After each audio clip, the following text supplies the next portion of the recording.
ଭାଇମାନେ ଦେଖିପାରୁଛନ୍ତି ଏଇ ପଣସ ଗଛ ହେଲା ମୋର, ମୁଁ ଲଗେଇଛି।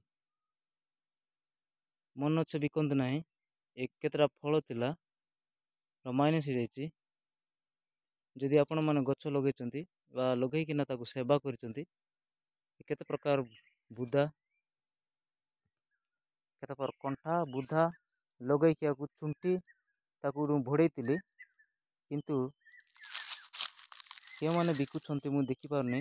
ଯଦି ଦେଖିପାରିଲେ ତମମାନଙ୍କୁ ମୁଁ ପଇସା ଛଡ଼ାଇ ନେବି ହେଲା।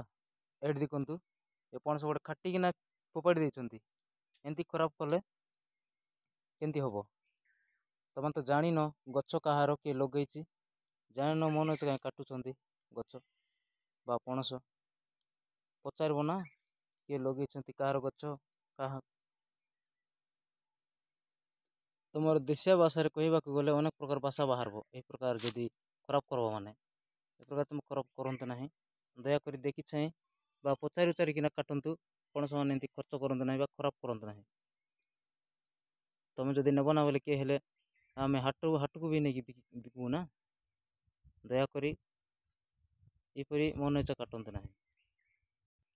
ଭିଡ଼ିଓଟି ଭଲ ଲାଗୁଥିଲେ ସେୟାର ଲାଇକ୍ କରନ୍ତୁ ଓ ସବସ୍କ୍ରାଇବ୍ କରନ୍ତୁ ଚ୍ୟାନେଲକୁ।